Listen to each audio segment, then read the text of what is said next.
A gay boy wished for a planet full of unicorns. Planet unicorn, unicorn planet. Give it up for feathers.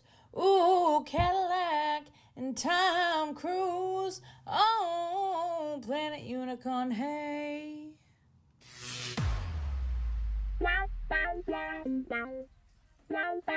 Welcome to GayTalk 2.0, the ultimate podcast for your dose of dish.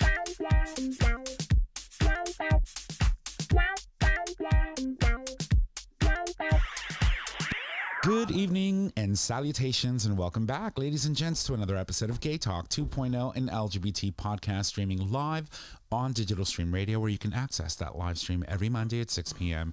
Eastern Standard Time, and you can do so by visiting digitalstreamradio.com. I ate my motherfucking Wheaties today.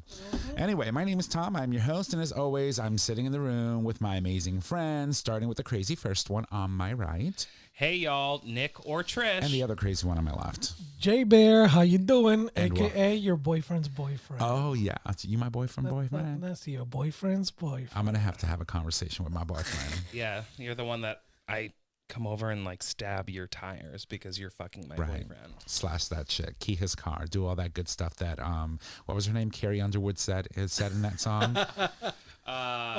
Before he cheats. Yeah. Like take a Louisville Slugger to all four lights or something like that. All headlights, yeah. Pop all the tires. Yeah, that was my like theme song for a minute. Honey, I think that was your theme song. I think she wrote belly. it after hanging out with you. Pretty much. I was like, you did spend some time down south, right? Because you were in Louisville. Yeah. Yeah, so I mean, that's why. I think that's where she got it from. Probably. Yeah. You're not wrong. Somebody probably has like a manuscript of your time in Louisville, and then she just picked it up and created the song. Well, I mean, she needs to pay you royalties. After Schitt's Creek, I think somebody has a manuscript of my life. So anyway, welcome to the dish, guys. Thank you for joining us. It's been an amazing weekend, at least for me. I've been literally knee deep in the marvelous Mrs. Maisel. Which is a show that apparently it's on Amazon Prime, and apparently it's been out for a couple of years. There's 4 seasons, and I just literally dug myself out of a rock or from under a rock. No, you dug yourself under the rock. Yeah, and found it. And I've been watching it, and it is truly hilarious. I mean, this show really well made, and the cast is just hilarious.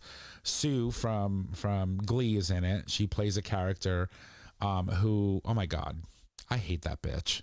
She's amazing. That's all I can say, but she's really good. And there's other amazing actors in there too as well. And so, I love that it touches a little bit on, the community. There's a couple of like characters in there that are what we would say, 1950s or 1960s repressed gays, where you have to sort of kind of live in the shadows. So that's an interesting storyline that I would like to continue to follow and see where it goes. But mostly it just really shines a spotlight on the Jewish community and the hilarious like banter back and forth. But also like women and theater and comedy and also like women weren't given the opportunities men were. Right. Correct. I mean, but she's it's hysterical. Is she a comedian in that? Is that? Yes. Okay. Yeah. I've seen some of the excuse me, adverts for it. I just haven't really caught it, but I know in one of the adverts she got sly with one of the guys, and the guy wanted to like go after her. And I was like, I gotta watch this. No, it's good. It's good, and she shuts it down. I mean, she doesn't win all the time, right? She goes up there and bombs a couple of times, but those are learning curves, right? We bomb in life all the time, and we just pick shit up and keep walking. Well, I mean, at that time too, like people weren't used to having a woman come on stage and say the things that she says. Exactly. Right. So like she's kind of like. It was shock comedy. Yeah, 100%. And the interesting thing is that it's not something that she set out to do. So her and her husband, I'll give you a little bit without giving out too much. Her and her husband set out on this thing like a fun thing to do, right? We'll go to open mic. Well, no, the husband wanted to be a comedian. Right. But initially, the idea was that this would be a fun thing for them to do. And so they would go out and they would go to these comedy clubs and do these comedy open mic nights, and where you get a slot and blah, blah, blah. And she would make a brisket and bring it and bribe people to get her husband a better time. But in all of this, she's sort of kind of taking notes and writing jokes and sort of kind of preparing her husband for this little adventure or side thing that he wanted to do. And then eventually you find out that he really wanted to be a comedian. But in the end, she's the one that ends up being the comedy like genius. But it just goes to show you how sometimes, you know, there's always a woman behind the success of anything. Anywhere. Or a gay man. Or a gay man or a straight man for that matter. But it is hilarious. And so that's what I spent literally. I started watching it yesterday, first thing in the morning. I woke up at 6, made a cup of coffee. Well, no, Saturday. Well, today's Monday. So Saturday I woke up. She lost track of days and everything. Pretty much. So Saturday morning I woke up, had a cup of coffee, let the dogs out. We sat on the couch. Then I fed them eventually and started watching it. And I got so lost in it. I spent literally, I'm on season 3 and I started Saturday. Yeah. Deep dive. But that's been my weekend. So what about Roundtable? Let's start with you, Trish. How are you? You walked up in here today and you are literally gleaming and glowing. Yeah, no, I had a really good week. There's a glow to you. Yeah, my demi-goddess was born this week. So... And she's beautiful. Claps. Yay. Beautiful. Gorgeous. Oh, my God. Perfect. Like, literally perfect. I love that baby girl. I got to spend time with her on Saturday and just hold her. And she was looking at me, and I just wanted to bite her face. But oh, my God. She's too young, so I can't bite it yet. Right. Not yet. No kisses. None of that. Wash your hands. Make sure, you know. Yeah. But, no, I mean, it's weird. I haven't had a niece or a nephew in years, and having this girl be the first Busset-born baby since, you know, me, it's crazy and beautiful and amazing, and she's so perfect, like literally so perfect. I don't know. So I feel like I need to clarify a little bit. So it is the first officially Busset-born baby because you have other nieces and nephews, but, you know, they take their father's last name. So, because, you know, all this patriarchy bullshit. And so, fortunately for you, she's the very first with the Busset last name because she's your brother's daughter. Correct. Taking his last name. She's gorgeous. It was funny because I was watching the house and watching the dog for my brother, and it was the day that, you know, my sister-in-law was giving birth, and I let the dog out. It was 6:30 in the morning. I was having a cup of coffee, and the dog takes off. So I go running after the dog, and I guess I'm old because I busted my ass. I'm focusing on your little bandage thing right now. I busted my ass on the driveway. Thought I broke my wrist, so I was getting an X-ray while Lindsay was pushing out the baby. It's not broken. It was just a really bad sprain. But, like, it's just, like, one thing after the next. I'm like, come on. You know, it's funny because when you don't expect it, things happen and you start to think like, my God, I'm not invincible. Yeah. You know how when we were younger, we were like in our like 17, 18, 19, 20, even up until like maybe 26, 27. We think like we own the world and nothing will ever happen to us. Well, I was getting the X-ray and I said to the doctor, I was like, am I old? And she was like, well, I'm not going to say you're old, but what I will say is that, you know, it's winter and you did fall. Right. And now you're getting an X-ray. That's a nice doctor. I kind of like that doctor. Yeah. Better than mine. I walk into the office, I was like, you're fat. And I'm like, you're fired. Fucker. And talking about the age difference, I remember, I mean, I grew up in Brooklyn, New York. Go Brooklyn. 15, 16, 17. I was skateboarding from Williamsburg to Coney Island. That's like a 3-hour trek. Yeah. And back then, Williamsburg was shit. It wasn't. It's not the artsy community it is today. No. I got there in the 80s, just at the end of the cusp of the bikers and all the crazy stuff going down. Damn. Did you meet Moses? Just about. Okay. I mean, just saying. You know, now across the street from my house, where it was a vacant lot with burnt down brick buildings, you know, they built it up during the years I was there, but now an apartment there goes for like $4 million. I know, it's crazy. You know, so in Williamsburg, yeah. right. But I remember at that age, I mean, I used to 15 hours, 16 hours just hanging out, playing football, playing handball, playing whatever, and going, you want to go to Coney? Let's go. Let's take a ride. We don't have money for the train. Let's get our bikes or jump on the skateboards. We just did it. Right. This past Saturday, we went to RV Expo. We walked 8 hours. It was 8 hours of walking, 3 buildings. I thought you It's looked a little skinnier when you walked into Girl. that door. It's where they do the Biggie expo, so it's in those buildings. It was indoors, thank God. But Sunday morning, I barely got out of bed. Oh yeah. Oh, I got can up, imagine. everything hurt, just breathing hurt. I was like, shit. I was like, the hell with it. Popped 2 leaves and kept them moving. Honey, Look, I'm a gunkle, and Sunday came around, and I was at my brother's pretty much all week this week, plus I was working. Right. And Sunday came around, and I was like, I don't want to do shit. Yep. and we had to work. Well, at night, but I literally got out of bed and I laid on the couch. I was so exhausted, and I can only imagine what my brother and sister-in-law are going through. I mean, my brother is like delirious. Right. Lindsay is, I don't even know how to describe Right. it. But It's all new. yeah. And so like, she would come down, she would go upstairs and try to take a nap when the baby was sleeping. And then she would come down and try to put the baby on her boob. And it was like she was like sort of falling asleep, but sort of staying awake. I'm just like, oh my God, these poor, like, it's terrible. It's so hard. And she's Is she she's a pumping, do first you know? time. Not yet. She's a first time mom too, right? Mhm. So Yeah. so she's not quite used to Right. a specific. A lot of time, I've been with women for way too long. Let the baby cry before you put her to suckle. You know what I Yeah. mean? Like Right. give the baby a chance to actually cry for with her. And develop that helps And with dev- developing their lungs. And it especially when they're develops young. their lungs when they cry, or at least that's what we in Puerto Rico. Let them cry. Oh. Let them cry. Helps their lungs out. When I got there and Lindsay was sleeping and I was sitting on the couch and she came down and she was like, all right, Demi has a question for you, Gunkle. And I was like, okay, what does Demi Goddess want to know? She was like, how do you feel about breastfeeding? I was like, well, I mean, you're practically a breast.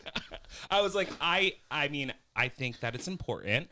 She's like, I mean, how do you feel about me breastfeeding right now? I was like, it's completely fine. Don't worry about it. And then Chris goes, this is why he's gay. He does not care. He doesn't want to see boobs, touch boobs, or anything. And I'm like, Yeah. he's right. Yeah.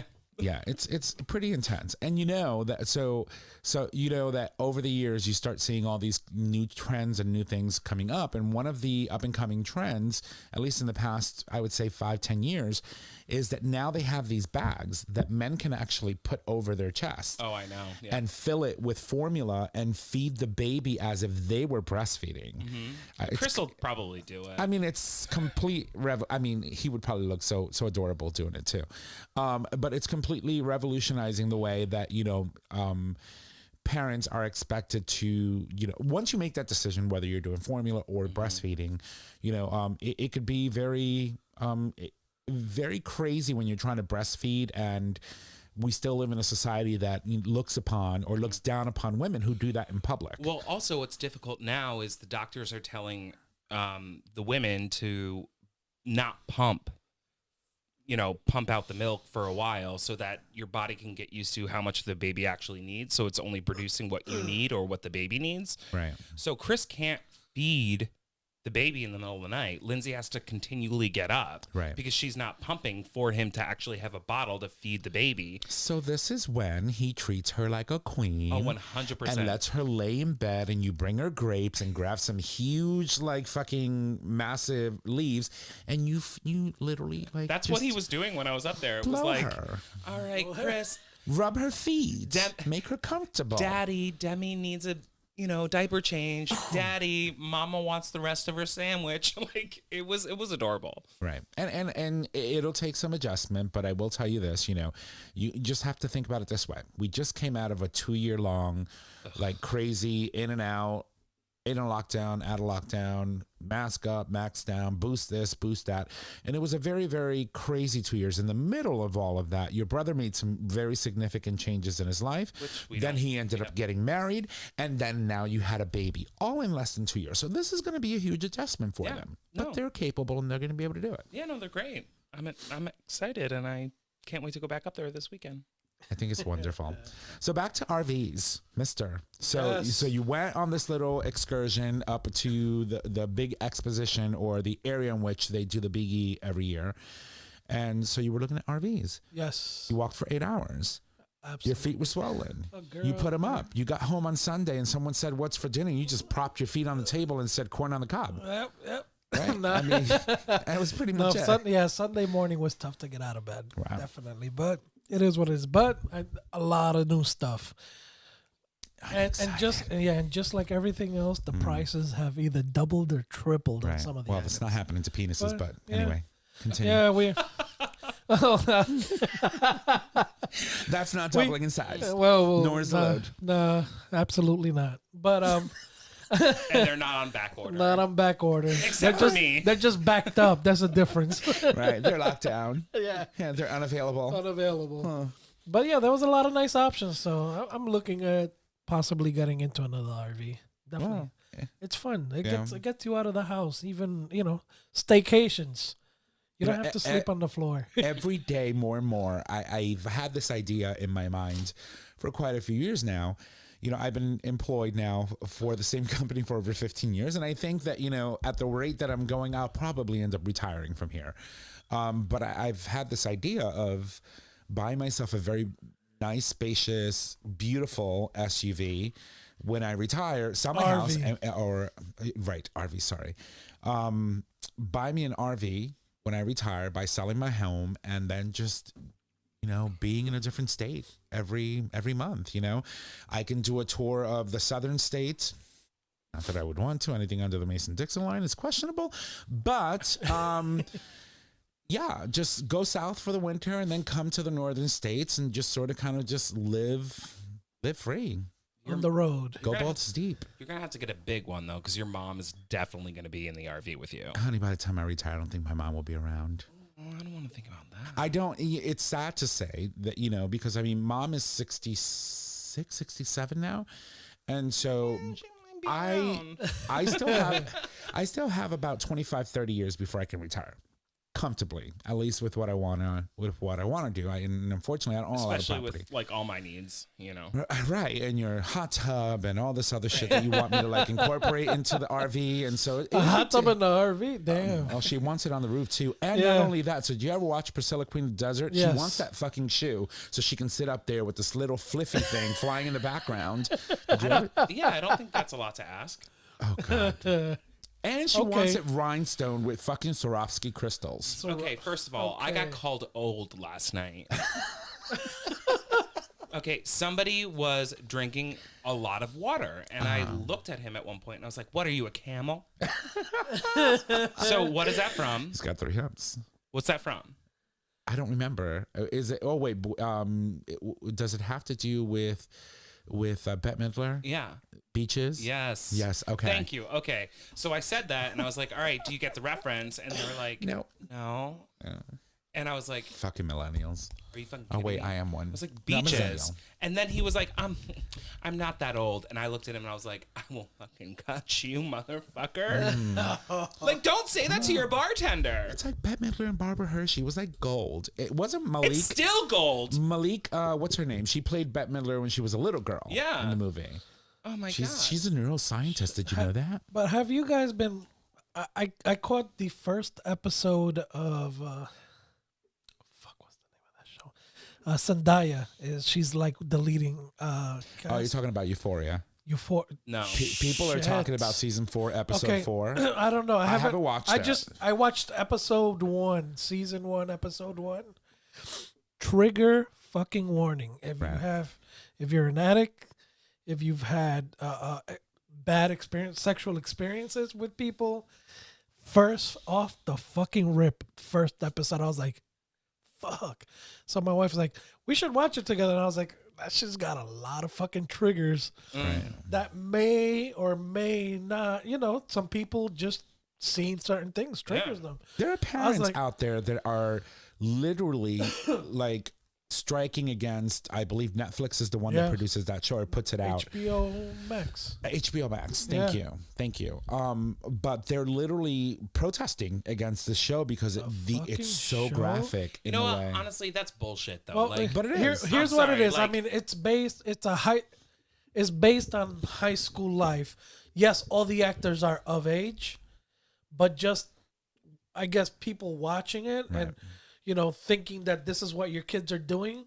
I think it's people in doubt and people that don't want to realize that this shit actually happens. Right. I remember when I was teaching, freshman year, we had girls blowing guys in the stairwell. You were blowing guys in the stairwell. Well, I was not blowing in that guys in the school. fucking utility closet.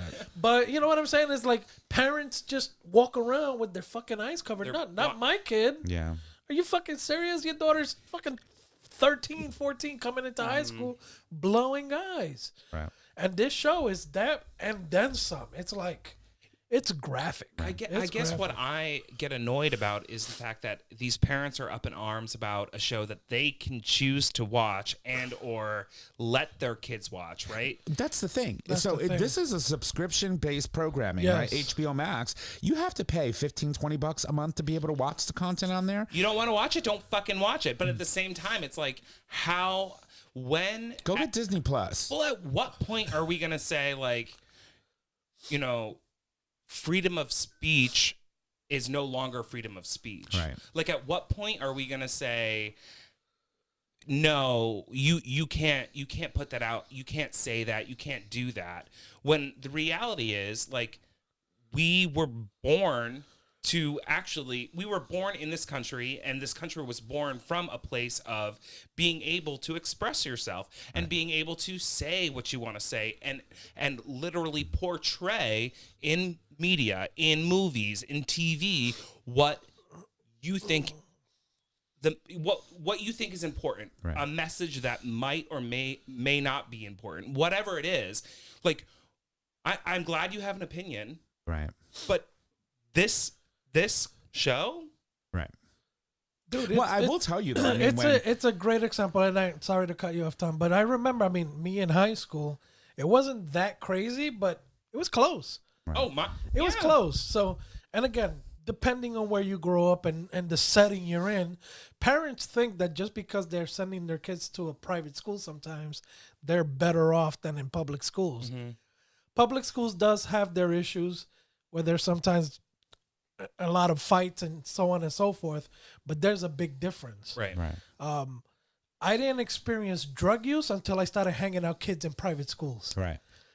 So, and that's the thing. So a lot of people put a lot of emphasis on, these are things that, public school students do. And the reason why they go to public school is because they can't afford to be in private school. And then the only difference between both is that, you're masking and sticking up for your children and trying to cover up all their mistakes so that when they get out of school, they can land really good jobs. And that's not an option that normal public school students have, right? You do something, it's on the record, and that's you're how screwed for life. Yeah. pretty much. Yeah. I mean, at the end of the day, I just think if you don't want to hear the message or share it with your kids, don't watch it. Block it. Yeah. Well, that's the thing. Don't pay for HBO Max. I mean, if but unless. But it's an amazing freaking show. It's I saw the first episode. I'm like, I got to really sit down and watch it because it does. It touches on a lot of stuff, not only the sexual, sexual, but it does speak on the LGBT life, and in episode 1, one of the kids, which Zendaya looks like she ends up with him with her at the end of, she's transitioning, Right. and boy into girl, and the kid meets up with a married man at a hotel for sex, and that it's graphic to the point where you see they hook up in the whole night, and then towards the end of the episode, you're like, holy shit, that's this, that's so and so's father. As you're watching the episode, and you're like, it's freaky. It's freaky, but so true to life. Yeah, I mean, to be fair, we all had experiences. I'm not going to say like that, but experiences in high school that I don't necessarily regret. But like, I look back and I'm like, I was fucking young. Yeah. Like, maybe I shouldn't have done that. But at the same time, in our community, we're so repressed and we're constantly hiding who we are that we're like looking for an outlet. Right. We're looking for an opportunity to be able to express ourselves physically in a way that is non-judgmental or, subject to the critics of society saying that's not something you should be doing. It's like, well, who are you to tell me what I should and should not be doing? Yeah. Right? And I guess I think with the parent's point of view is like you're seeing and you're thinking, this is going to give my kids ideas. But I did shit like that myself. But it also knowing serves it was as an wrong. opportunity for learning. Yeah, exactly. Knowing like it was wrong and what you should do, because when for example, when this girl decided to meet up with this married man, she didn't tell nobody she was doing this. Right. Right. You know, at least, and I know sometimes with us, you know, when you guys are going to go hook up with somebody, I'm going to be here. Here's my location. Oh, Lord. It's have been mercy. So we have 84 that- years. So we've had that. At least we have that as a backup. Because I Right. remember when I used to hang out with my best friend and he used to hook up with someone, that was our thing. Hey, I'm going to be here. This is the address. I I'm call it meeting the up with hooker so-and-so. Yeah. I'm going to be here. I'm going to be meeting up with so-and-so. If you don't hear from me within 2 hours, Yeah. something's up. I mean, You know I'm what not I'm going to say that parents should be like, share your But, location yeah, with me if you're no. having sex with somebody, but what they But should as a take away from teenager, it. you don't think of that. That's not an option. Like a lot of teenagers weren't thinking of that. Not us growing up. No, I mean we couldn't do that growing up. No. We didn't have iPhones. Well, I didn't get a cell phone until I was 16. For Christ's sake, like I mean, my first cell phone was a Motorola something that had a battery pack the size of this microphone, and could you That was your play vibrator. Snake on it? That was your vibrator, girl. and Don't then lie. it had a little antenna that popped up, and then you open the bottom to say hello, and that Oh, thing was shit, fucking yeah. heavy, and you needed a fucking bag just to carry the fucking battery pack. Yes. You know, and then my next one was the Ericsson, little tiny Ericssons. You yes. couldn't fucking break those things. You couldn't destroy those things. I'm sure if I plugged that shit right now, it's somewhere in a box. Yeah. It would probably still turn on. It would probably be still 1G. have service. Yeah. I mean, it would be 1G. You're probably but paying for it and you don't know. pretty much. It's like what was that fucking MySpace? The accounts you can't get rid of. Pretty much. It's still active somewhere out there. Yeah. It's, I can't even tell you. I don't even remember what my MySpace was. Oh, I do. I think that the only purpose that MySpace ever served was to teach people how to somewhat code. Because you needed to learn a little bit of like HTML in order to be able to like redesign your page and add pictures and little hearts and God knows what else you wanted to put on there. But who knows? Yeah. Who knows?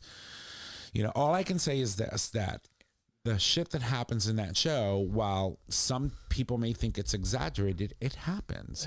And I will tell you, I was probably 12 years old at my dentist with my mom and my little brother. And while she was in there with my little brother getting his teeth done and fixed and cavities, whatever, I was in the lobby talking to a man who I ended up hooking up with 2 weeks later. Okay. So it happens. You know, you can't dismiss this shit as someone's creative imagination and say that this is not something that our children should be exposed to. Yes, they motherfucking should, because this will serve as giving them a realistic idea of what could happen in their lives and what sometimes adults do to children and how you can learn how to maneuver around that and defend yourself when your parents or someone who's supposed to be looking after you is not there to do so. So. Yeah, that definitely, but definitely an eye opener. And by the way, I've never said that to anyone. Well, you sent it to a lot of people just now. And, you well, know, our 2 all listeners. Right. 4 of us. No. Right. but it serves, you know, and for No, it me, serves, yeah. I'm 40 fucking something years old. At this point, I don't care what people think about what happened in my childhood and how fucked up I may be in the head or how I grew up or turned into, or I don't give a shit about any of that. The reason why we all do this is to, one, talk about things that are important to us, talk about all the shit that happens to us, and in some small way, if what we say or our experiences and what we share on the show could help someone, then that's why we do it.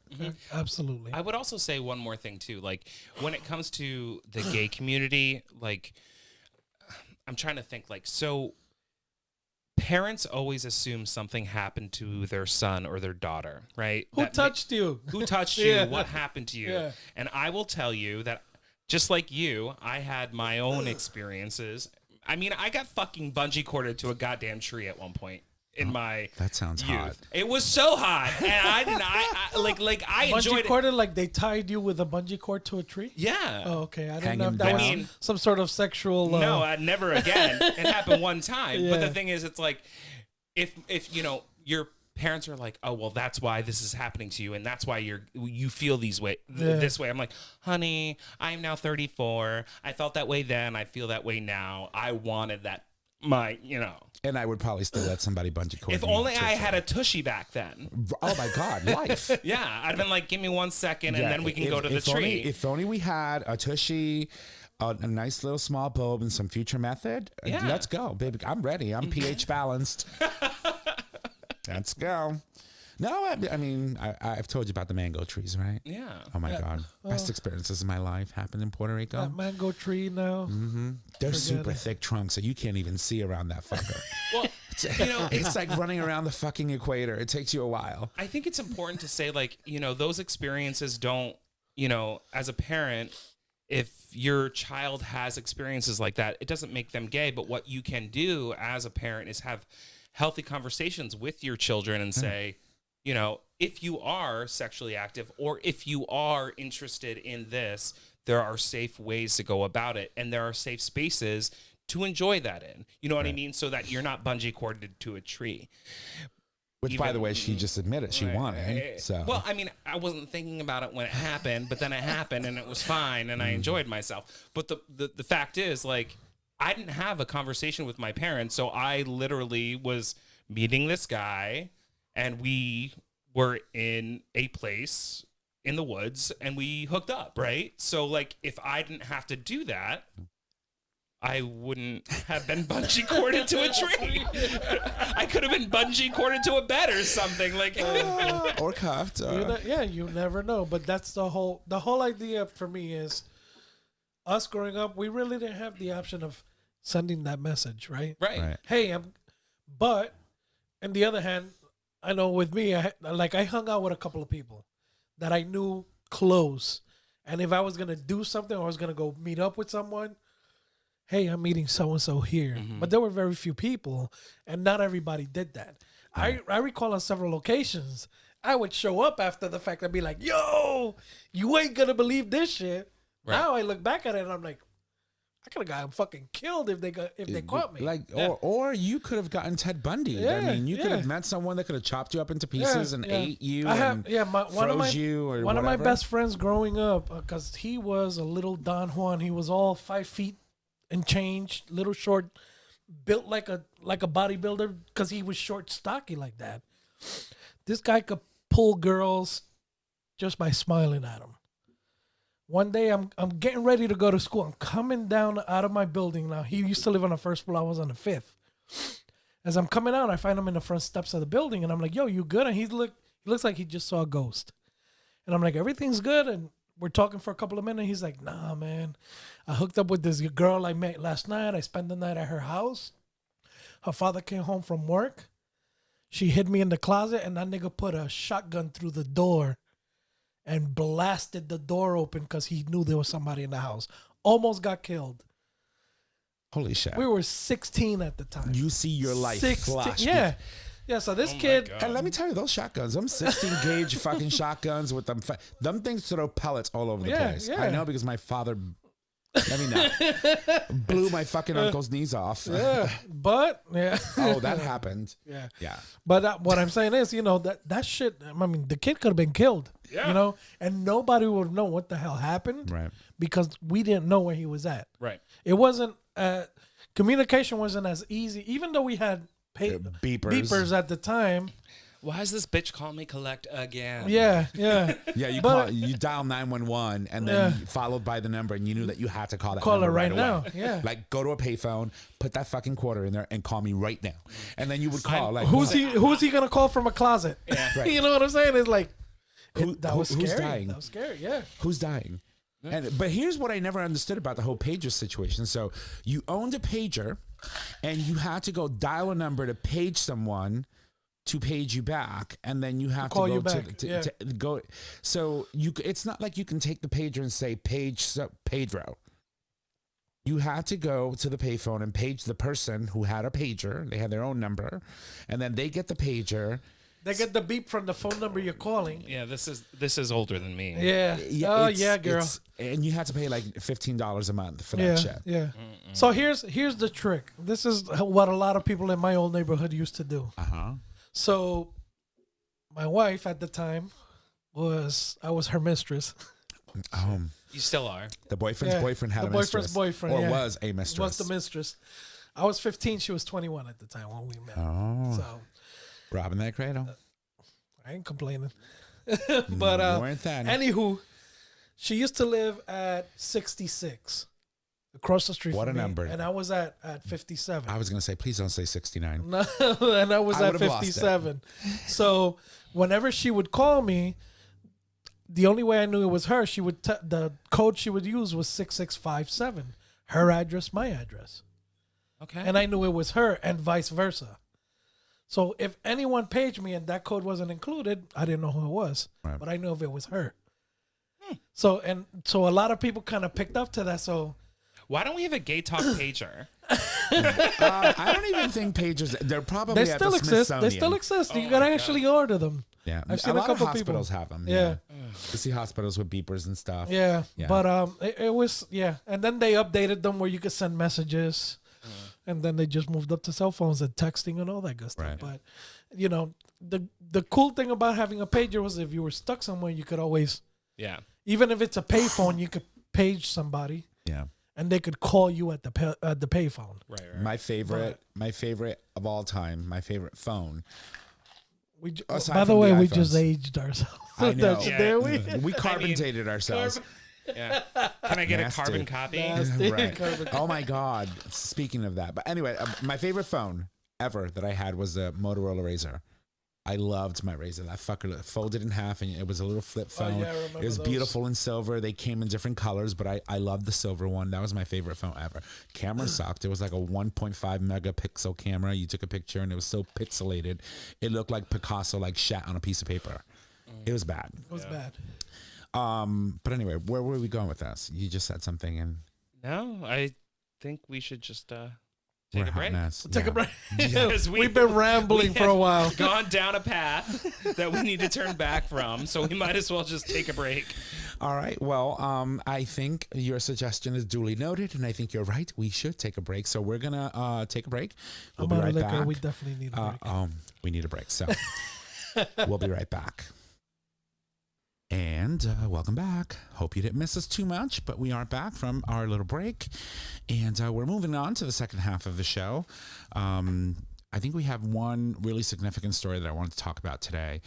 And we touched a little bit about that in the first half when we were having a little banter back and forth. We were talking about First Amendment rights and people's rights to access to information and all of that good stuff. So I don't know about you, but aside from the little protest against Euphoria, which is the show that we were talking about on HBO earlier in the first half, there has been a lot of efforts, especially in states like Texas, mostly Republican states, in where they're trying to institute certain bans on books related to racism, critical race theory, LGBTQ plus issues, or anything that doesn't go against the normal or what they would consider normal curriculum.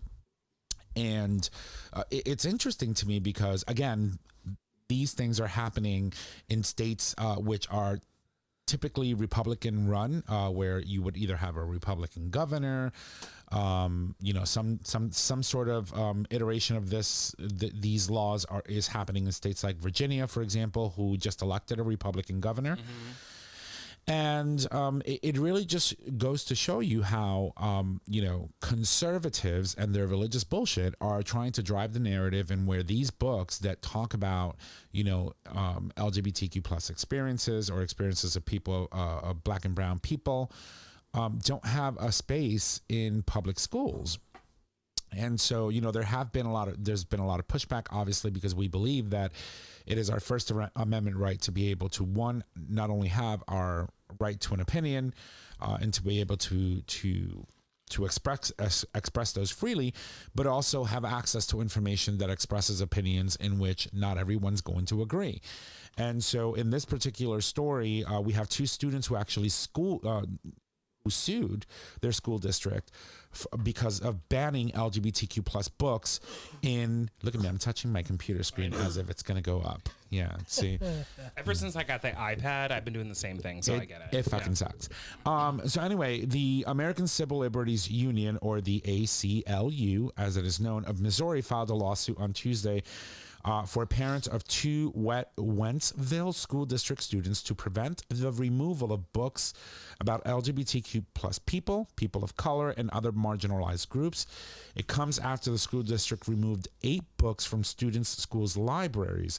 Those books included The Bluest Eye by Toni Morrison, Fun Home, A Family Trigonomic Paperback by Alison Bachtel, All Boys Aren't Blue by George M. Johnson, Heavy, an American Memoir by Keith Lehman, Lawn Boy by Jonathan Ivison, and Gabby, A Girl in Pieces by Isabel Quintero, Modern Romance by Aziz Ansari, and Invisible Girl by Lisa Jewell. All of these books are either talking about race, LGBTQ plus issues, and so the school district banned them. And you have to start to think, okay, how do we live in a society in where we can't access the information that we believe is factual for us, that applies to us, that teaches us about who we are, and let the majority or other people control that narrative for us? And so I wanted to talk about this story and bring it up and see what you guys feel about that. So why don't we start with you, Jay? What are your thoughts on this? I think it's bullshit. I think it's bullshit. There you go. Grab it by the balls. Grab them by the balls. I mean, again, being that I've worked in many places, and I've worked in the school system for so She's a many years. productive member of society. Yeah, so jack of many trades and a master of none. Right. But just allowing someone to be able to obtain that information, and again, you're looking at Republican candidates that are over 50, 60, and sometimes almost into their 80s, Right. and their values and their beliefs. Okay, I understand that this is their values and beliefs. Right. We're no longer living in that era. Right. And, so I kind of get the twofold from it, because even though we don't agree with it, it's the candidate's beliefs. Right. I'm not here to say that their opinion is not valid. No, but you are need to be able to be progressive and move forward with society. If you're gonna be an elected official, you have to be able to provide for your constituents. The entire constituency. The entire constituents, not just the ones that go to your church. Right. That's my look on it anyway. Right. Having that information available is definitely something worth having, especially for kids in school. They're still learning. They're still identifying, like I've said before, and I've mentioned it before, where my granddaughter has identified as lesbian. Right. So initially she was like, I think I'm bi, but now she's like, oh, I just like girls. So it is what it is. And it's a learning experience for them. Exactly. And it may change a week from now or 3 months from now. And that's whatever. her right. Yeah, that's her right. But if she wants to read up on it, I want her to have that availability. Right. Because sometimes, again, my age compared to hers, what my views are on certain things aren't going to be the same thing that she sees. Right. Because society changes. Yeah. So, for me is those books are written by people more or less within her age range at some point. And I think she can identify with that and it'll help her grow. Right. And make further decisions. I think a lot of times people think because if you read that book, it's going to make you gay. What the fuck are you talking about? And that's what I think a lot of these older individuals are seeing or believing. That's like saying if you read history on the Nazis or Hitler, you're going to become Hitler. A neo-Nazi, that's so fucking stupid. Yeah. Literally but so it's the fucking same. stupid. But it's the same take. Absolutely. You're absolutely right on that. Right. And for me, it's interesting, though. One of the most interesting things out of all of what we've read so far about the story, the fact that it's coming out of Oklahoma. When you think about Oklahoma, it's neighboring Texas. I mean, you get to Denton and drive an hour north and you're at the border of Oklahoma, and then you're going through fucking cow fields that, smells you smell nothing but methane until you get to like fucking Oklahoma City. But and I've done it, so this is why I know. I've taken that fucking drive. But it's no fun, being in states that really just try to bring you down when you're just trying to live and let live. And the fact that Oklahoma and the ACLU of Oklahoma were the first to actually throw and start testing some of these pushbacks against some of these bans, it's interesting to me, because you would think that, you know, this would come at a national level from someone like the ACLU and say, you know, no, we're not going to do this at the state level. It has to start somewhere, but let's just go big or go home. Well, I guess my question really is, what is the threat here, right? So I did bring up Hitler, right? I brought up Nazis. So we think about what we learn in schools. We think about what is banned, what's not banned. And we're going to teach something from our history about a genocide on a population of people, right? But we're not going to teach our children about a whole group of people that live freely. In parentheses. Right.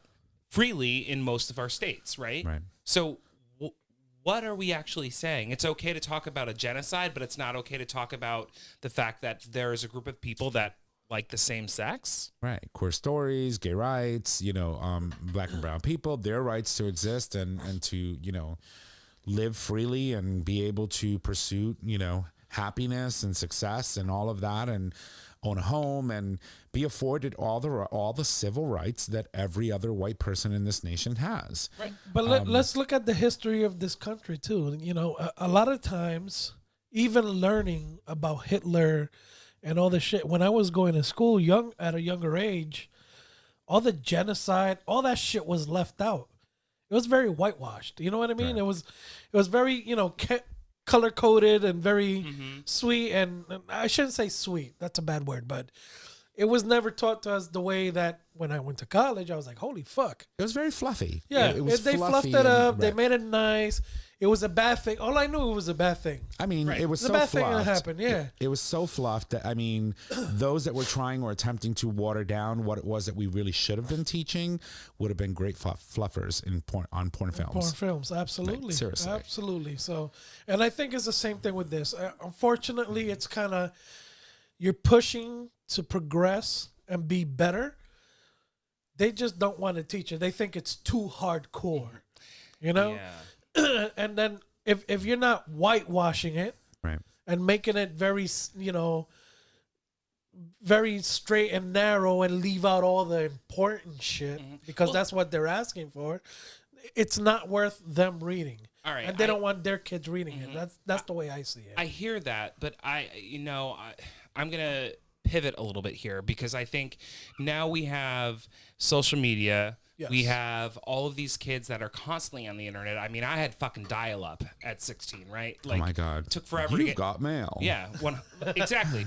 They have access to all this information already. If they Right. want it, they can get it. So here's my thing: why do we not provide it the correct way?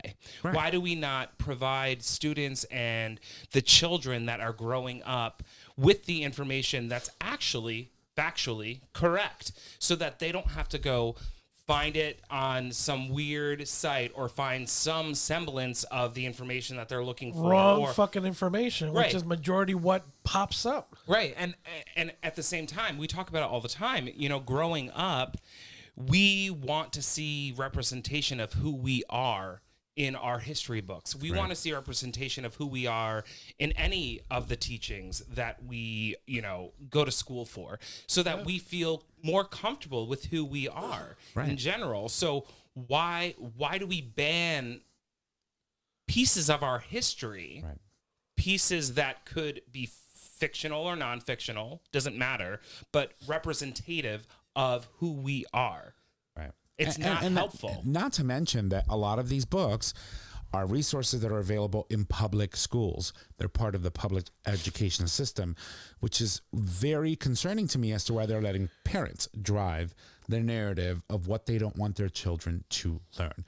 Bitch, this is a fucking public school. You don't like the curriculum. You don't like what your child can potentially be exposed to as far as being able to learn and be a cultured individual. You pull them out of private school and send them to fucking private school. Pull them out of public and send them to private. Yes. Yeah, that's what I meant. Interns back. Yeah. Oh, this bitch, cut her.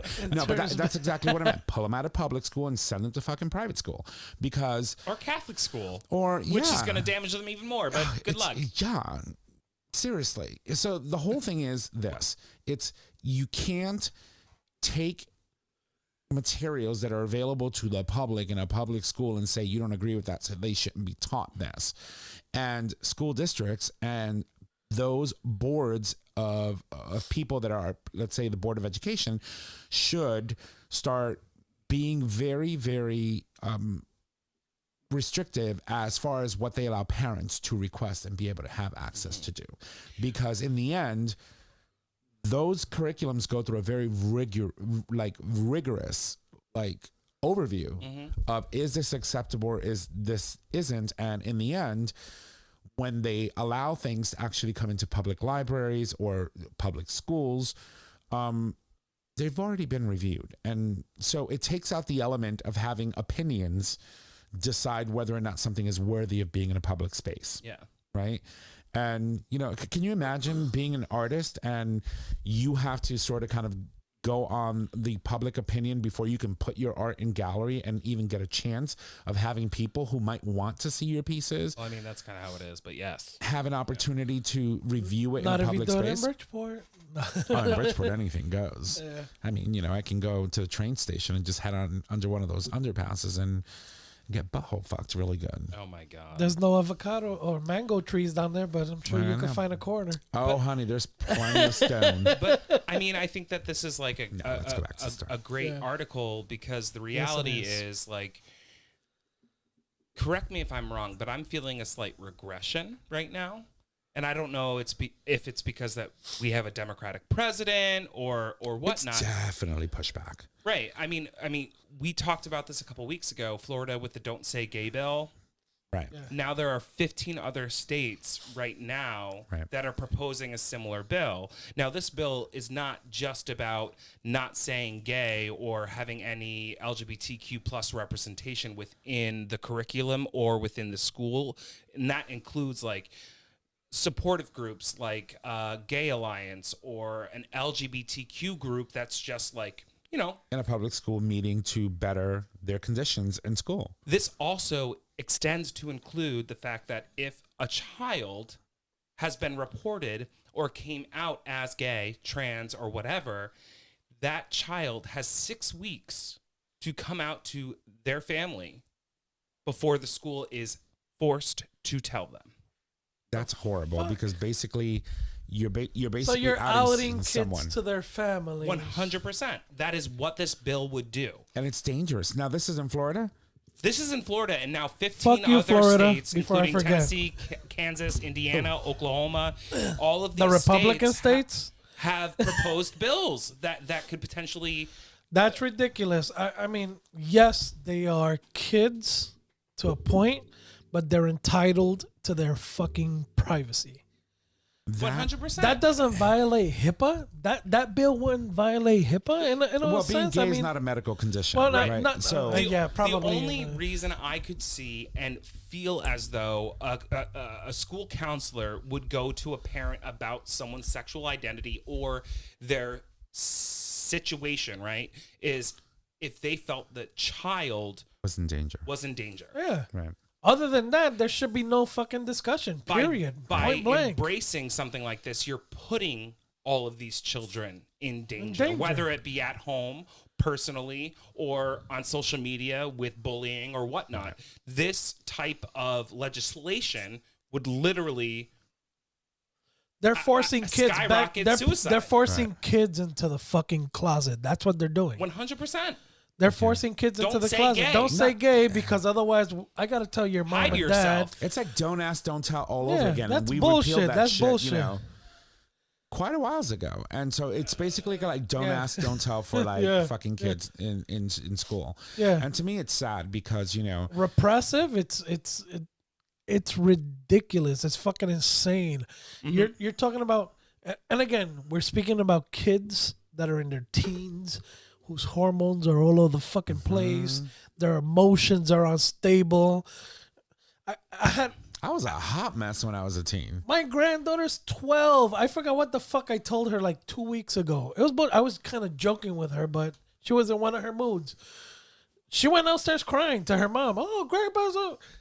And I was like, I was just joking with her.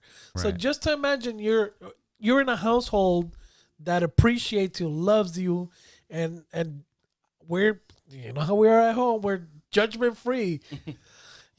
Imagine kids that have to go home to ultra religious, super conservative parents, and the school called or sent a letter telling us that you are quote unquote identifying as this, that, or the other. 100%. It's crazy. I mean, even President Biden and, of course, Pete Buttigieg condemned the bill as hateful and dangerous. I mean, it literally is exactly what they're saying. It's hateful and dangerous. Right. And from the beginning, so you remember when Biden first came into office immediately, like within the first 2 or 3 days, one of the first things that he did, which Jen Psaki, who's the press secretary at the White House, quickly announced and said, was that the White House would immediately start fighting back against all of these trans bills that were popping up at the time, which were initiated by the previous asshole who used to be in the office. And, you start to think and say, okay, so we know that the administration is on the side of the community. And they have made that very clear. Joe Biden has always been very supportive of our community, even when he was vice president under Barack Obama. And I believe had a really big part or a really big role in evolving Obama's views on same-sex marriages, right? Which eventually came out at some point and said he was for, and then we got marriage equality in 2015. Right. And then, 2016 happened. Was it 2016 when idiot got elected into office? And then 2020 Biden came in. Yes, thank you. Oh my God, I'm so old. Oh, time flies. It's like, where the fuck did the last 2 years go? I don't even think 2020 happened. Like, where the fuck did it go? It's like a whole fucking blur. But anyway, the point I'm trying to make is that we know that the current administration is in support to fight against bills like this. And they have been very vocal about, some of the things that they can do federally by mandating on a federal level. But there's nothing that they can do at local levels or state levels unless our Congress steps up and passes the Equality Act. 100%. They need to do that. I mean, I think about my counselor when I was in high school. She probably, for lack of a better term, saved me, right? I mean, there were times when I, was really depressed and scared and confused, and now they have these bills that would literally bar educators or anybody that's educating within a public school system to discuss anything regarding sexual orientation, transgenderism, gender identity, anything. And then that would also happen without permission from the parents. And they would also have to provide information to the parents if somebody says, I need to talk to somebody. Right. I need help. And in that aspect, even though it's shitty, you also have to think that we should also share that we have centers outside of the school system, right, such as the New Haven Gay Pride Center, of course, where we had X amount of kids that used to come in after school that identified in one way or another, and they got that support individually or within a group setting. And outside of the school system. And I agree with you, but at the same time, if you're putting that type of pressure on a student, is that student then going to be afraid to seek resources outside, thinking, oh, what if the school finds out? Well, and I understand that, but you also got to put that out there because there are some educators that know that this may cause an issue at home, and they should be able to find a way to provide some sort of support, even if they can't themselves. While they can't, but within that's the school system. That's the danger. The laws that they're trying to implement are literally saying, if we find out that you're in school, I'm a teacher, and this student's running around telling their best friends, hey, I think I'm gay. Well, not even that. And what if they went to a party and they kissed another boy, and then a rumor spread, and a teacher heard about it? Right. It has to be reported. So this person has weeks to, on their own accord, come to their parents who may not be supportive, who could potentially beat them, treat them wrong, kick them out of the house. If you, for example, live in a state like Utah where parents could just discard you for being gay. And then, you know, all of a sudden you have to make a decision as to whether or not within a couple of weeks to go to your parents who could potentially harm you and tell them that you're gay or that you're a lesbian or that you kissed a boy because you were curious. I mean, so did Katy Perry. Nobody gives a shit. Yeah, She kissed a girl. But again, it. my thing is there's a way around it if it becomes law. I mean, we've been doing it for years. Exactly. Right? I mean, it's always happened. It wasn't taught when I was a kid. Exactly. It wasn't taught when you were a kid. Right. Now, you know, when we were in school, that wasn't discussed. It was always gay sex was never discussed. It's always been that hetero, and I remember working. Let me tell you, one word I remember in my textbook: homosexual. Yeah, that's about it. That's there was nothing else really discussed. And then when they teach you sex education, they show you pictures of people riddled in fucking syphilis and STDs. Here, take a condom. Yeah. Or you know how many penis kids? and You know this is a vagina. how many kids I had to walk out of a classroom because they were passing out watching these fucking videos? Yeah. It's non-realistic. You're showing kids pictures of probably hookers that have gone uncared for years. I mean, I'm not knocking hookers. Sex work is but the first, sex workers, you know, but let's face the facts. The shit they're showing us or showing kids is information that's backdated. But you know, nothing's fucking current. You're right. And then they're giving you all these pictures and all this bullshit. And they're like, you shouldn't have sex because you're gonna end up with this. Yeah, they probably still say that if you get AIDS, you die. Yeah. But the reality is, on top of all of that, it's ass backwards. we have been talking not like nationally and internationally about bullying, right? And we've been talking about internet bullying, bullying in schools, and what that means for kids, and what these legislators are doing, and what these schools could have to adopt. It's passing a bullying bill. That's Literally, basically what they're fucking doing. 100%, Absolutely. They are passing a bullying bill. These adults that are bitching about the fact that students shouldn't get bullied and should feel safe in a space that is where they should be learning and growing as individuals, these adults are passing a bill to make their lives a living fucking hell. Well, and I always said the laws don't fucking change and the bills don't fucking change until it hits home. Yeah. Until a legislator or a fucking senator are having to deal with this shit in their front fucking doorstep, it's a non-fucking issue. It doesn't concern them. Right. It's tough. It's tough to think about that, you know, this is the America that we are currently living in, even though it's 2022. And a lot of the shit we were still dealing with when we were, you know, going to school back in the 80s. So, I mean, for most of us, this bitch was born in the 90s sometime, right? No, I was born in 87. 87. Okay, well, Oof. 3 years away. Whoopee. Woo. I said that on air. She's fine. Get my cane, bitch. Oh, Lord. I'm going to get you one of those fucking, like, what do you call those walkers where you have the handlebars? And My dad has one. You can even potentially lay your knee on it. Oh my God. So it will assist you in the cocksucking. Yeah.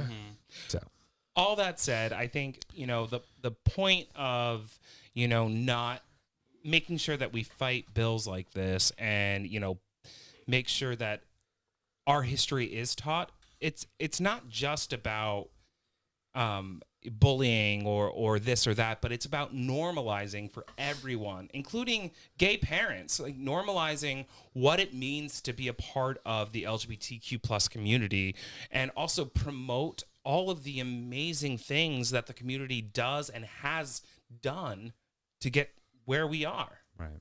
And In such a short period of time. See, and that's another thing that we often forget, that perspective, the fact that we have made really significant strides in such an extraordinarily short period. You know, when you think about other, you know, like civil rights and things like that during the 50s and 60s, it took a very, very long time.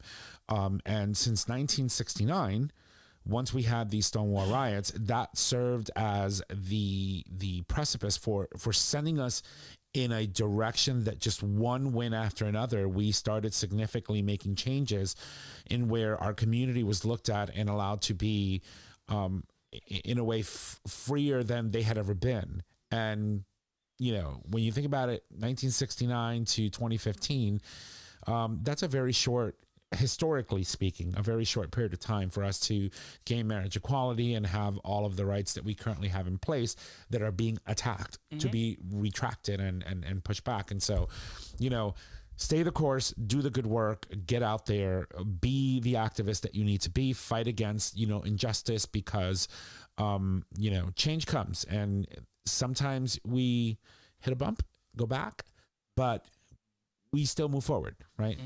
Time moves forward. You can never go back. Yeah, you know, I was listening to a book this week, and Of course you are. I always do. But one of the central characters in the book was Jackie Kennedy, and obviously JF Kennedy's wife, right? Right. So she kept saying over and over in this book that it's no longer her generation's America. Right. Absolutely. It's our generation's America. Right. And I feel that today more than ever, because not necessarily that generation. It's not the baby boomers anymore. It's our generation, right? And we have legislators from the baby boomer generation still trying to make decisions for our America. But. And I'm done. We're done. Stand up and talk. Say something. But the scariest part of all of this, look at the Josh Harleys and all of these other very young individuals that are being put into Congress. The other idiot, the Taylor Greene cunty bitch. Can't stand her. You know, she's the one that you know, was railing at another freaking senator for having a transgender flag outside of her office. And, you know, from Florida.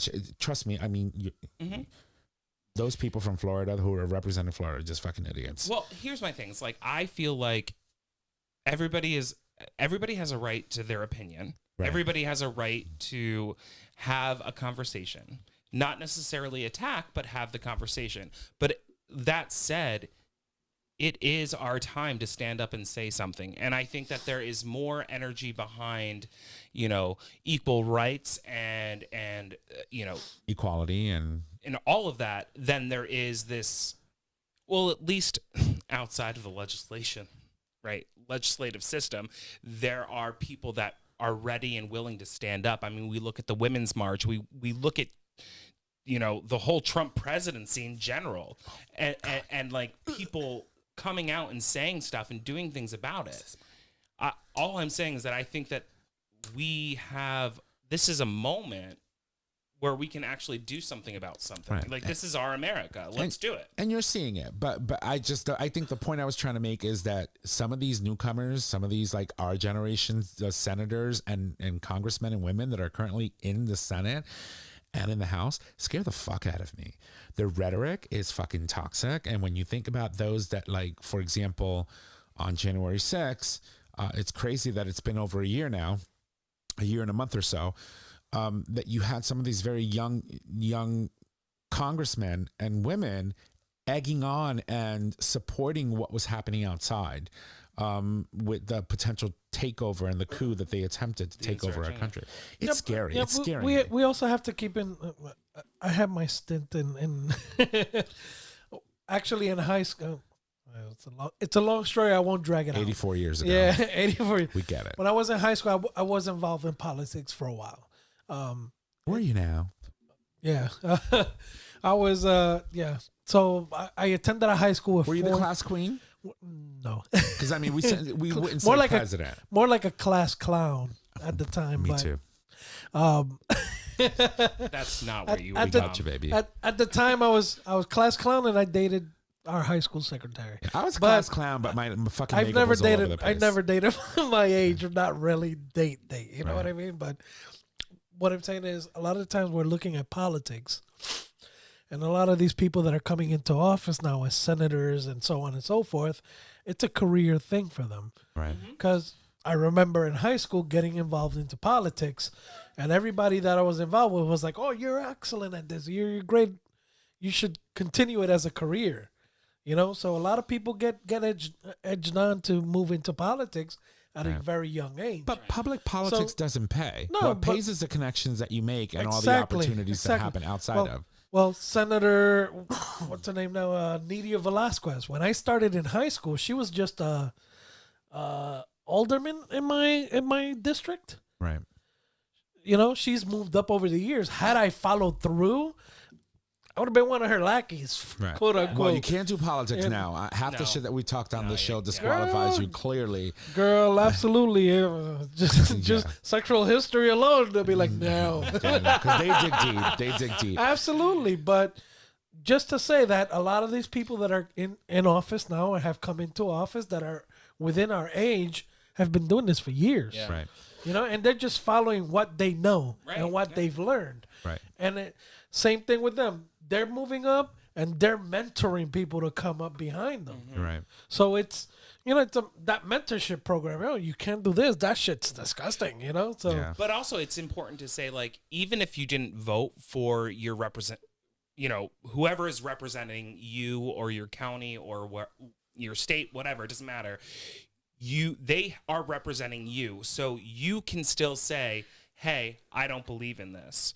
Right. You have a voice, and you have every right to stand up and say, no, this is not okay. Whether it's one person or a group of people, you can help make the change that needs to happen. Right. And it works. I mean, do you remember somewhere around, let's see, it's 2018. I mean, Obama didn't support gay marriage. Right. And eventually he got there. Right. But the thing was that the point, so you remember when they were trying to, again, I can't, umpteen times they tried to like freaking overturn Obama. Let me not call it Obamacare. The Affordable Care Act. Obamacare?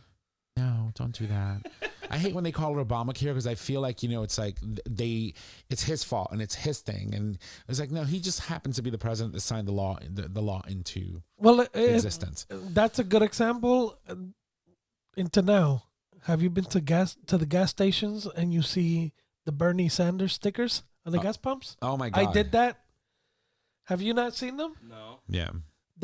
Everywhere I go to a fucking gas station, they had stickers of Bernie Sanders pointing, and it says, I did that. And they put it on the gas pumps. Under the prices. Prices. Yeah, I've seen one. I see them everywhere I freaking go. It's the same concept. It's like, it's his fault. We're paying out the fucking ass for gasoline at this point. But right. But, with Obama is the Obamacare bill, you know? But the Affordable Care Act, they tried umpteen many times to overturn that thing and had no replacement whatsoever for it. No idea of what was going to come in. But it failed. And it failed because there was this movement at the time. It was called the Indivisible movement that was actually empowering people with information on how to actively go and protest and how to do it the right way, right? And so they were sending out all this information, and people were actually showing up at their senator's office and civil disobedience in whatever capacity. And, you had people who were challenged either because they were handicapped or whatever, literally rolling their wheelchairs into senators and congressmen and women's offices. And just camping out there and being dragged out by police, and that energy and that enthusiasm behind getting their point across to their congressmen and women was able to actually prevent the Affordable Care Act from being torn down or struck down. And the key person that ended up doing that right before he passed was John McCain, when he gave the thumbs down on the floor of the Senate and said, I'm not going to give you this win, Mitch. We're going to keep it. And that was a very, very crazy thing because nobody expected someone like John McCain to ever do that. Right. And saved millions of lives, even though he himself is no longer here. Well, I mean, if it weren't for the Affordable Care Act during COVID, I would have not had health insurance. Right. And so people like that and people who are willing to go and reach out to their congressmen and women, even though they didn't vote for them or they're not part of your party, you have a right, like you said, to go and push for what you believe in and push hard and bring people with you because you are powerful in numbers. We are a nation of the people. Yeah, this is our America. Right. And I happen to be gay, and so it's mine too.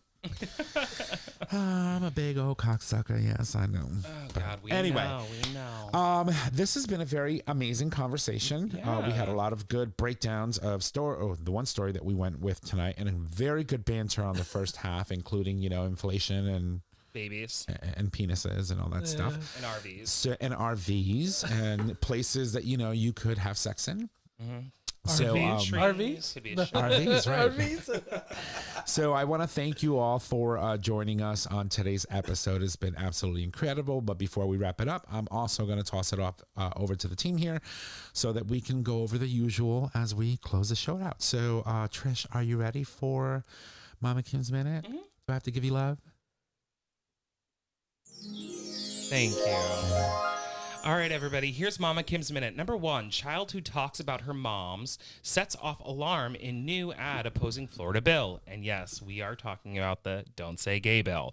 Number Nasty. 2, Pete Buttigieg's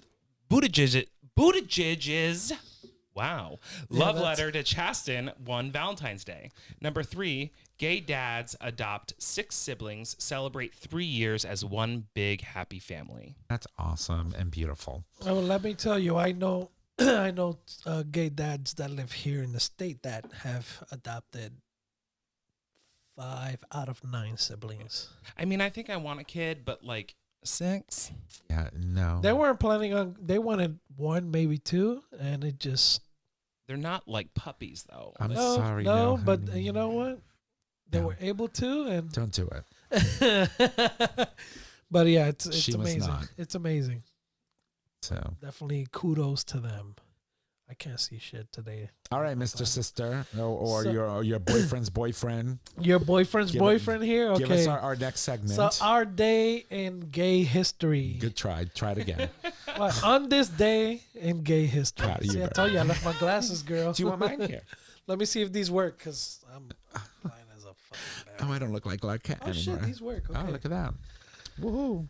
All right, We're the blind together. Yeah, first recorded police raid on gay bathhouses in the U.S. in 1903 here in Holy the good shit. old U.S. of A. New York police raid the Ariston Hotel baths, which had been in operation since 1897, and arrested 26 men. 6 undercover policemen spent several hours sucking dick, observing activity Oh my God, I love it. inside, while many more waited outside to suck some more dick. I was 12 gonna men. say, is that what the description actually says? I'm looking for the word dick, and I'm like, I don't see it. You know, they had to play the part. Oh Lord, have mercy. 12 men were So tried. the cops were sucking dick. Most likely. How else they gonna get into the bathhouse? They were observing. Yeah, on their knees. observing. Yep. 12 men were tried on sodomy charges. 7 received sentences ranging from 4 to 20 years in fucking prison Oh, that's crazy. for a little anal play So 6 cops went in, in 1903.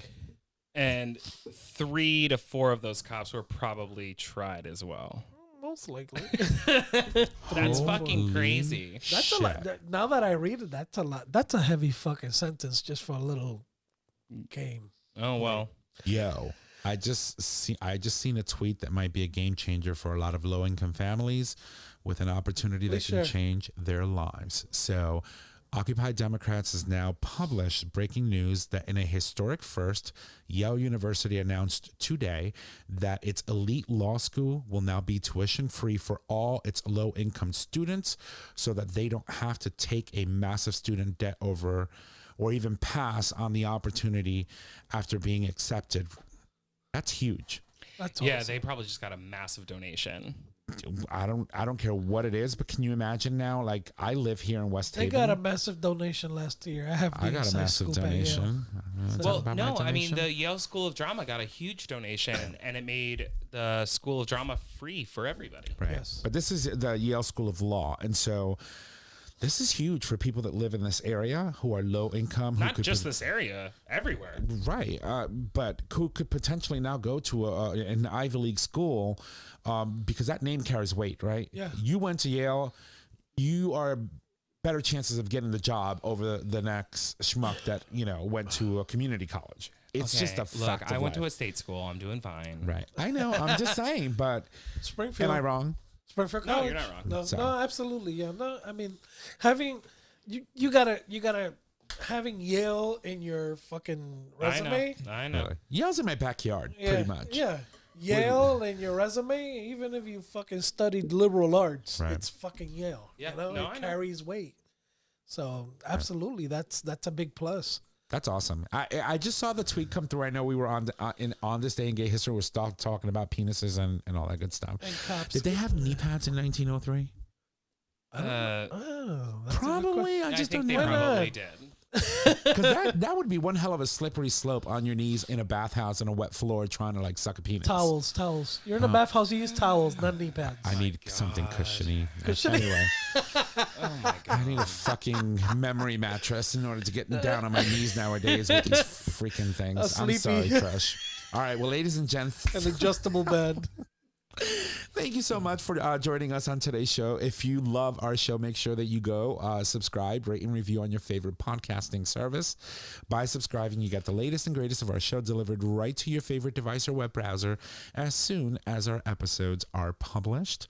You can also support us on Patreon, which allows you, our supporters, to support the show with a monetary donation, which we collect monthly and can be in any denomination of $1 or more. And speaking of Patreon, I would also like to congratulate and welcome our newest patron, John Gagliardi, for joining our Patreon team. Thank you for your support. Thank you, John. Along with all of the other individuals, because those funds help us manage the costs behind producing a show like this. So thank you all. Trish, or I guess it would be John? me. Next week, we Next- welcome Who the Hell Knows. Yeah. Trish needs to get on the ball. But I actually have some suggestions for you. So we'll talk after the show. all right. So we might have a guest.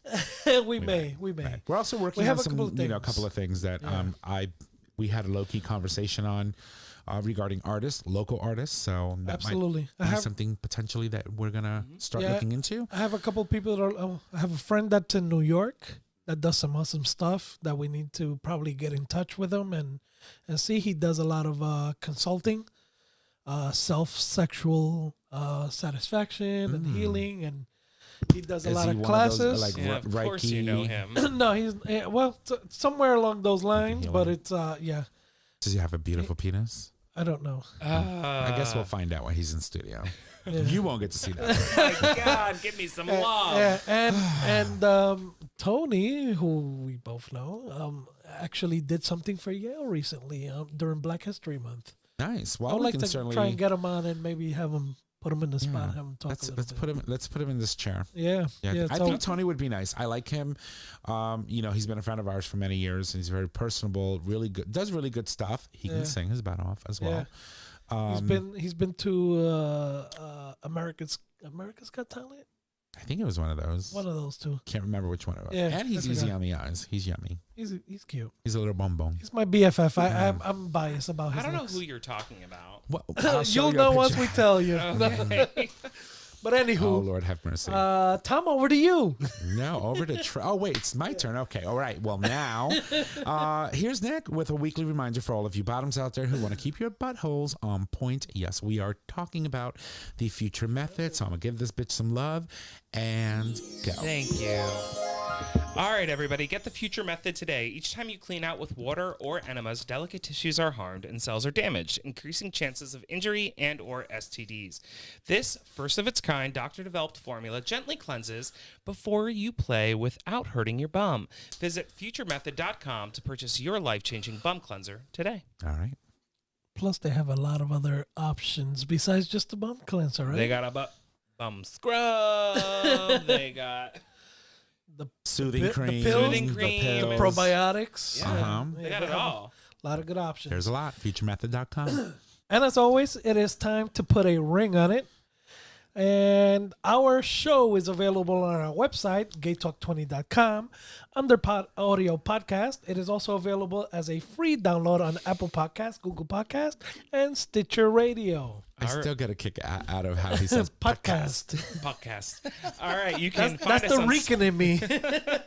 You can find us on social media: Facebook, GayTalk 2.0, Instagram, GayTalk 2.0, Twitter at GayTalk20. You can email us at GayTalk2.0 at GayTalk20.com. Tom, give it a try. All right. And if you need to reach out to us, just head on over to our website. Click on the Contact Us tab. It's located on top, somewhere up there. You can leave comments, suggest topics, submit a question for the cast or an individual host. any of these two bitches, because Chris is MIA, he's still in school. And or you can just call us and leave us your question via voice message. We'll answer it for you on the show. The phone number is 334-GAY-TALK, or if you need the numerical digits, they are 334-429-8255. Don't forget that we do stream live every Monday at 6 p.m. Eastern Standard Time, and you can access that live stream on digitalstreamradio.com. With that, ladies and gents, that is our show. Thank you, and y'all have a good night. Bye!